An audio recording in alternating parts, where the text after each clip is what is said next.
How to fix unable to join network on your iPhone's Wi-Fi. So if you're trying to connect to the Wi-Fi on your iPhone and you're seeing this error message, I'm going to show you a few ways on how to go in, connect to the Wi-Fi. Now, the first thing you'll need to do is come over to the settings on your phone and then just click on Wi-Fi from the list of options. Now, if you're already connected to this Wi-Fi network, you'll need to click on the information button next to it and then press forget this network and click on forget.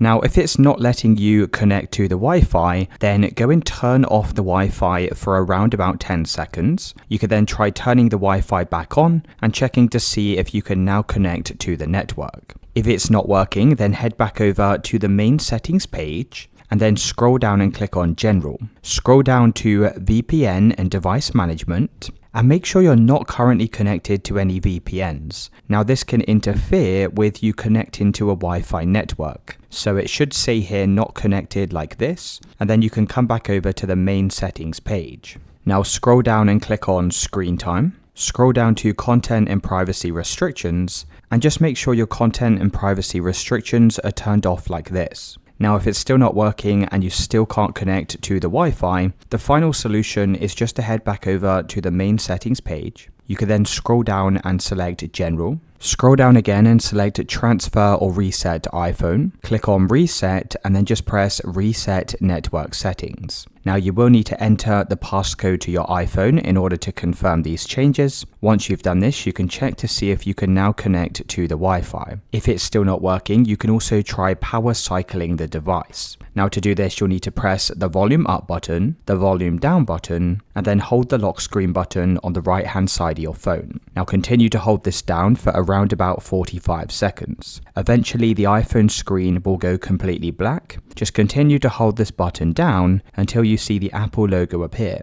When you see the Apple logo, you can then release the lock screen button. You can then load up your settings and try reconnecting to the Wi-Fi, and that should have solved any network issues.